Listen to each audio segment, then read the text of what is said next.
सलीम रज़ा की ज़िंदगी की कहानी। सलीम रज़ा पाकिस्तान फिल्म इंडस्ट्री के इब्तिदाई दौर के एक मशहूर गुलकार थे, जिन्होंने अपनी मुनफरिद आवाज़ और दिलकश गायकी के ज़रिए मौसीकी के मैदान में एक नुमाया मकाम हासिल किया। वो 4 मार्च 1932 को अमृतसर, ब्रिटिश इंडिया में पैदा हुए और उनका असल नाम नवाबज़ादा आशिक अली खान था। उनकी शख्सियत में न सिर्फ गुलकारी का फ़िन पोशीदा था, बल्कि वो एक इंतहाई नरम दिल और फ़नून लतीफ़ा के दिलदादा इंसान थे। इब्तिदाई ज़िंदगी और मौसीकी से लगाव। सलीम रज़ा का ताल्लुक़ एक मुतवस्सित घराने से था। उनके वालिदैन ने उनकी तालीम और तरबियत पर खुसूसी तवज्जो दी, लेकिन उनका झुकाव हमेशा मौसीकी की तरफ रहा। बचपन ही से वो कव्वाली, गज़ल और क्लासिकल मौसीकी को बहुत पसंद करते थे। उनकी आवाज़ में एक ख़ास किस्म की गहराई थी जो सुनने वालों को अपनी तरफ मुतवज्जे कर लेती थी।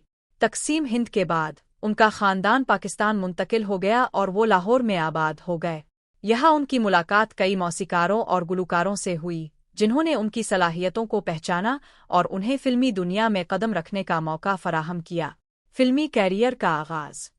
सलीम रज़ा ने अपने गुलकारी के कैरियर का आगाज़ 1955 में फ़िल्म नौकर के गाने करीब आके मेरे से किया।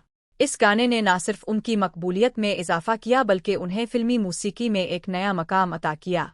उनके गाए हुए मशहूर गाने जान बहारा, रश्कन चमन, फ़िल्म अनोखी, यहाँ बदला वफ़ा का बेवफ़ाई के सवा किया है, फ़िल्म दो आंसू, हम भूल गए हर बात, फ़िल्म अयाज़। आवाज़ की खासियत।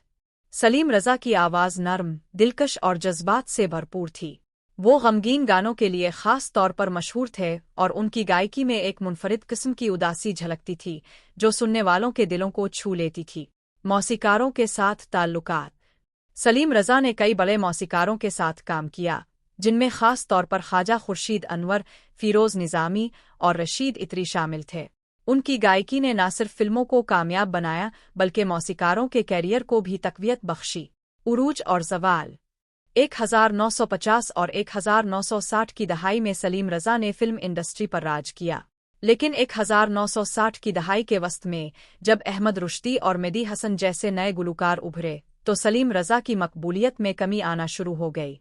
फ़िल्मी मौसीकी में तब्दीलियों ने उनके कैरियर को मुतासिर किया और वो आहिस्ता आहिस्ता फ़िल्मी दुनिया से दूर हो गए।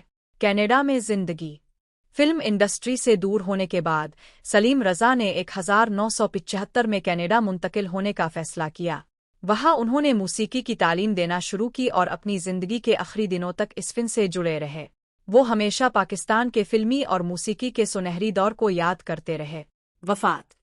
सलीम रज़ा 25 नवंबर 1983 को कनाडा में दिल का दौरा पड़ने से वफ़ात पा गए। उनकी वफ़ात से पाकिस्तान ने एक अजीम फ़नकार खो दिया, लेकिन उनकी आवाज़ आज भी उनके गानों के ज़रिए ज़िंदा है। विरसा और यादगार। सलीम रज़ा का शुमार उन फ़नकारों में होता है जिन्होंने अपनी गायकी के ज़रिए पाकिस्तानी मौसीकी को एक पहचान दी। उनके गाने आज भी शायकीन को मसहूर करते हैं और उनकी याद दिलों में ज़िंदा है। सलीम रज़ा एक आवाज़ जो कभी भुलाई नहीं जा सकती।